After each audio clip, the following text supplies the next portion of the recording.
G'day guys, Jeffro here from PistonFist. Just talking to Crispy from Heavy Magazine.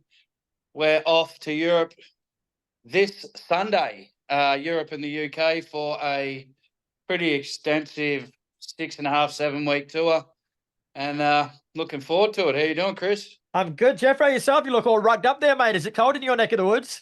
Yeah, she's getting a little bit cool in here. I don't even have the dressing gown on at this point, but I've got these ones always keep me nice and warm. So and they don't bring that in hot flavored coffee, do they? So yeah, coffee. Now we got a ton of stuff to talk about in the future, mate. But before we get there, I just got to ask. We live in the past a couple of days, man. Like, how fucking good was last Thursday night playing with Cancer Bats, Fangs, and Strange Fiction at the Bright Side in Brisbane? Yeah, what a cracker night. It was amazing.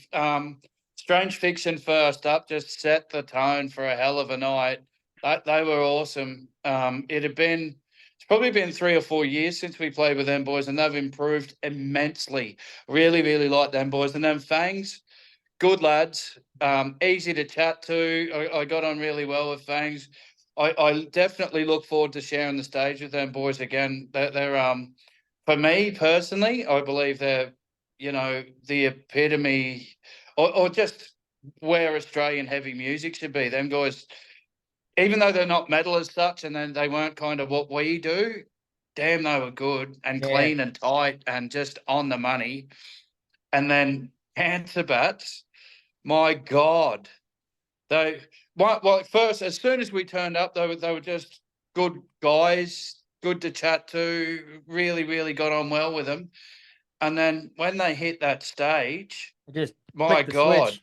You got no choice but to listen. You sit there and you listen and you watch. Like, he just owned that stage. Liam was a beast. The whole band just owned it. And yeah, I was so impressed. And then they got off stage and, like, talk about humble. Like, I do these ones. When it comes to Cancer Bats, they're all that. And they walked off stage and said, thanks so much for playing with us, to us. And, why? We're thanking you. You don't thank us. But it was just so good. And it's just really good to see what I believe bands at that level be humble. It's so rad. It's so, I've played with a bunch of bands, international bands, some amazing, what you might call superstars that have been a little bit not so decent. Yeah, to bands like us, to the local bands or whatever. But they were just awesome. And I will go out of my way to, if we ever play shows in Canada or whatnot, I will go out of my way to go and see them guys and have a beer, because they were just absolute legends. I thought you were going to say you go out of your way and you put their name on the door so they can come and watch you for free. Yeah, I dare say it's not like that, no doubt. Now, on the subject of international bands, mate, and I'm not saying for 1 minute that any of these guys who you were just talking about not being nice, but it's things have just been so good in the PistonFist camp for the last 18 months. Like, you've been ticking boxes, mate, like supporting Jane's Addiction, Smashing Pumpkins, The Poor, Alice Cooper, now the Cancer Bats. Like, it must feel good to finally get respected, I guess, in the industry enough to get these supports. Like, you've been trawling for a while, but it's coming full circle.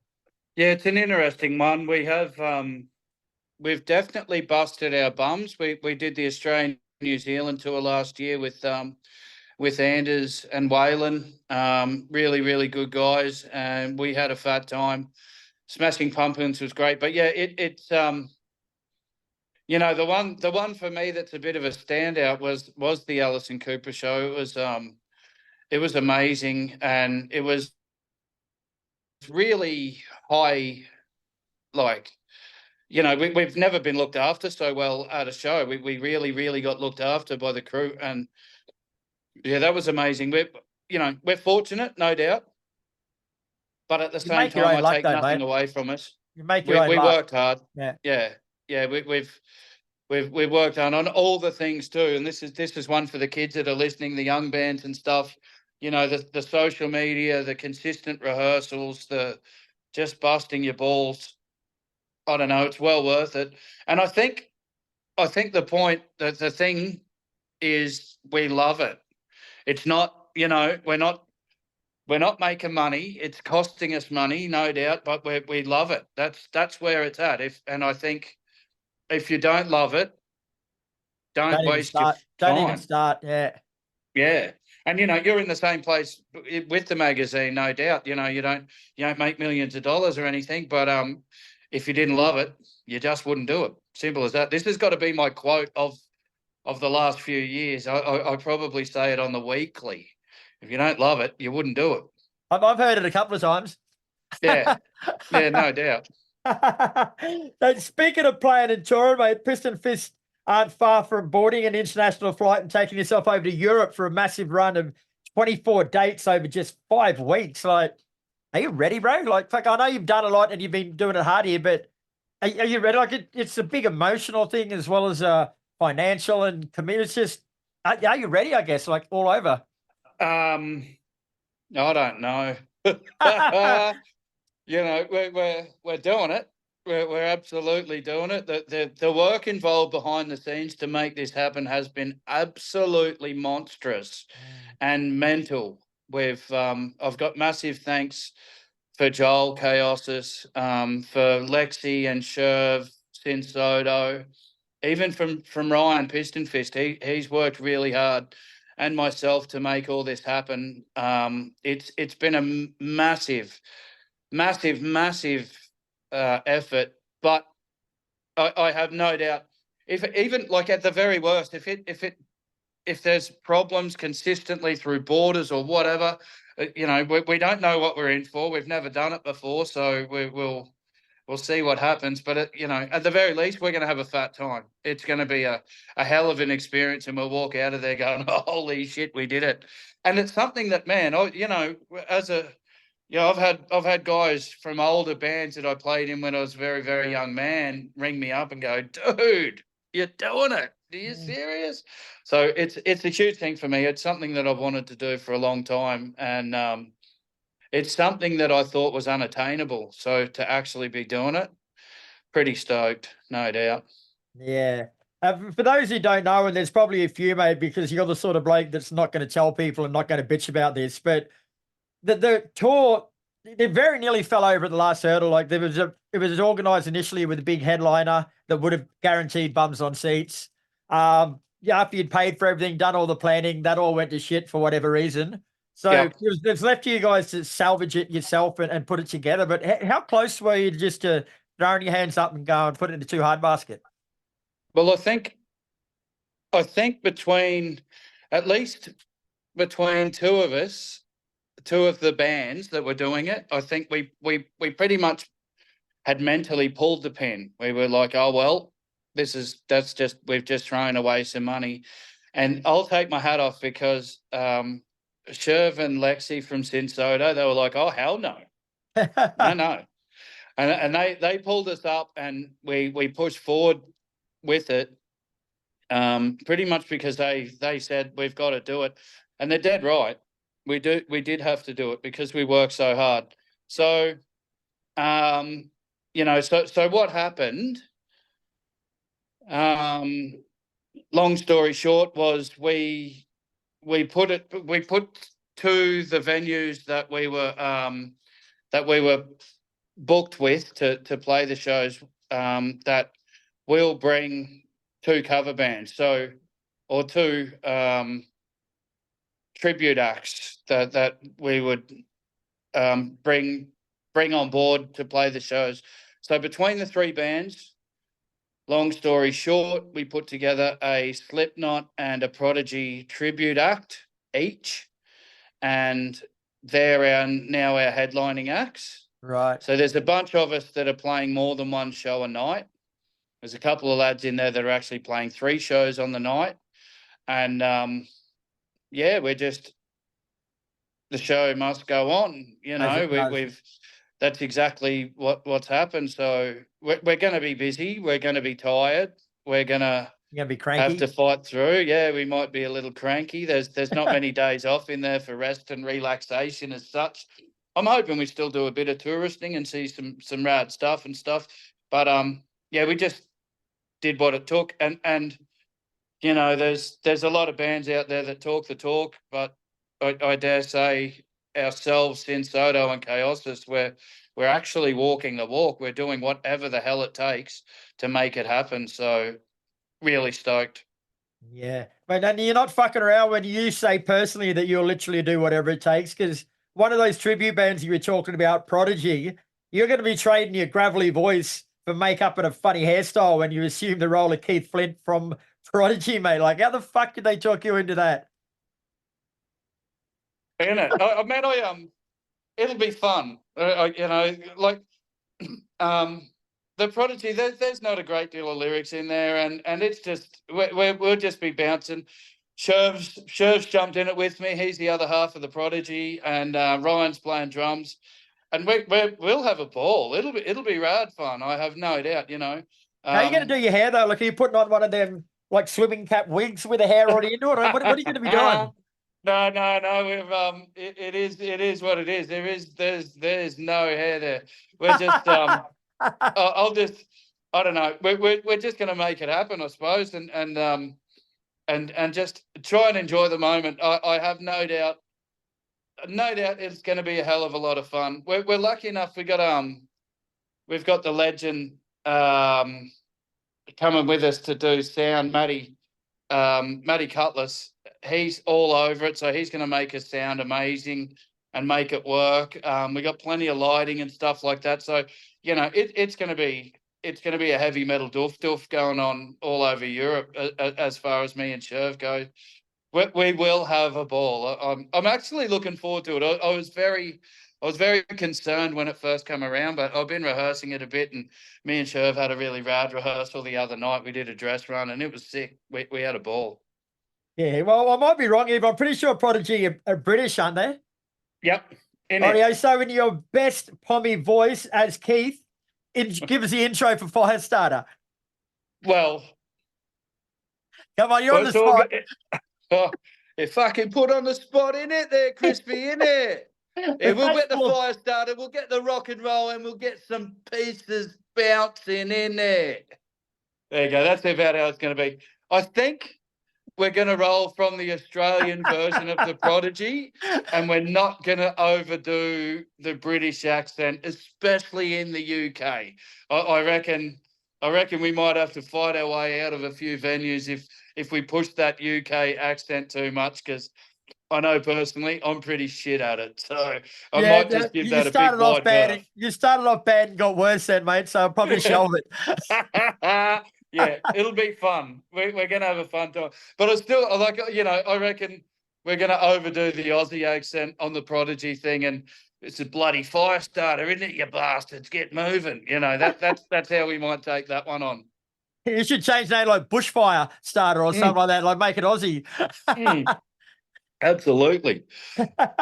So not only are you going to be speaking with a stupid accent, dancing like a fucking weird cunt, and doing everything else, but for the first 5 shows of the tour, you're going to step back into a drum stool in the role of singer-drummer for the first time in ages. Because a drummer, basically a normal drummer, couldn't get an early hall pass to go over. So yeah, that's exactly what's going on. It's I haven't played drums for a long time. It's been probably 6 or 7 years since I played drums, especially in a live setting.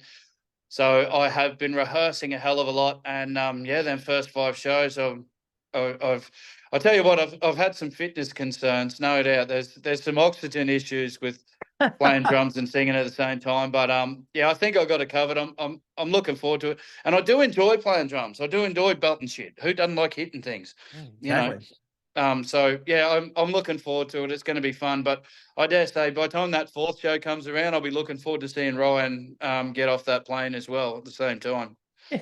It's funny because like you've only just started settling the role of singer without your guitar on. Like I noticed the other night, your hands are starting to go in the right places. But now you're stepping back behind the drums again. When you come out from that, you're going to be like eating drumsticks subconsciously. Like it's going to be wicked.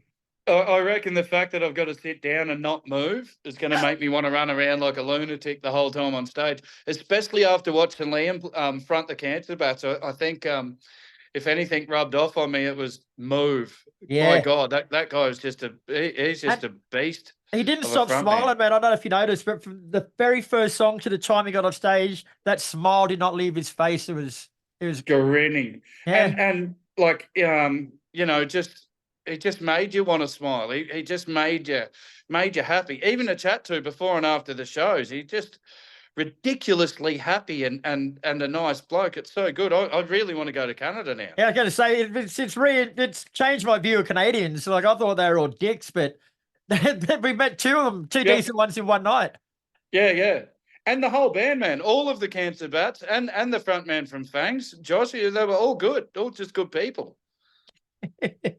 Now, with this tour overseas, bro, like, you've never actually played overseas to the best of my knowledge, but what are you expecting? Like, are you going over there with any expectations, or are you going over there with a view to whatever comes? Yeah, we're going to try and keep an open mind, and just enjoy it. That's you know, we've been rehearsing pretty consistently, and the whole general conversation is just enjoy the tour, enjoy the shows, enjoy the cultures, take it all in, soak it up, and just have a really, really fun time. And just, you know, through all the adversity and all the drama that's come with these shows, there's just been a whole bunch of just appreciate the fact that we're able to do this, and we're in a position where, you know, we're lucky enough to go to Europe and go to the UK and play shows. I've been playing in bands since I was 15 years old. I don't want to say how old I am now, but I'm bloody old. And you know, this whole Europe thing, it always seemed to be out of reach. It always seemed to be an unattainable thing. And now we're actually doing it. You know, there's a lot of boys that I played in bands with over the years, and a lot of them blokes have rang me up over the past few weeks and just gone, well done. And you know, holy shit, you're going to Europe and things like that. So, you know, there's a lot of, most of it, man, is just appreciation and being thankful and trying to be humble and just fucking enjoy the moment, you know. Yeah, you're going to be going everywhere from London to Wales to Belgium, Netherlands, Poland, Czech Republic, Bulgaria, Serbia, Hungary, France, Switzerland. Fuck me. Like, where are you most looking forward to playing? Oh, wow. That's an interesting one. I think, you know, as well as the places, like there's a place in the UK that we're playing where Iron Maiden played their first ever show. Yeah, right. That's like, how lucky is that, you know?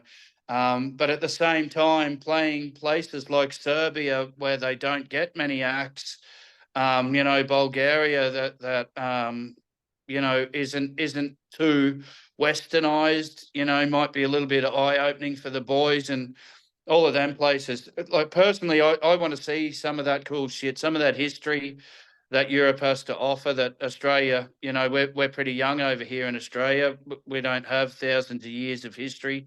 So, you know, some of them countries where there's actually still standing castles and crazy shit like that we don't get a chance to look at.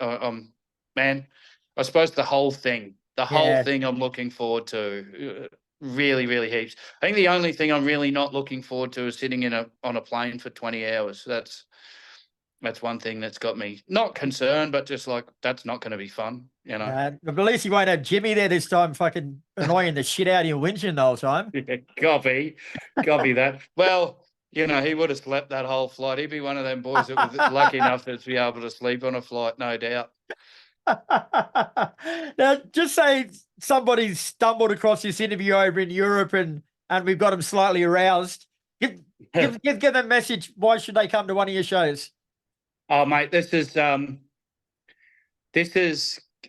going to cop the essence of rock and roll at its finest, no doubt in my mind. But we're hoping and not, you know, we do try to bring a positive message and you know, a bit of something positive when a lot of metal's quite negative, and hopefully, you know, you'll walk out of there with a big dirty grin on your face and looking for somewhere to buy a beer on your way home. And That'd a make me PistonFist really shirt happy. on. And a PistonFist shirt on. And a PistonFist shirt on, absolutely. Yeah. You know, and where's the best place to go to check out? Well, there's a lot of dates there. I can't go through all of them. So where do people go to find out where you're going to be and when? Oh, mate, you know, our website, our Facebook page, our Instagram page, even on the Spotify and YouTube pages, everything's on there.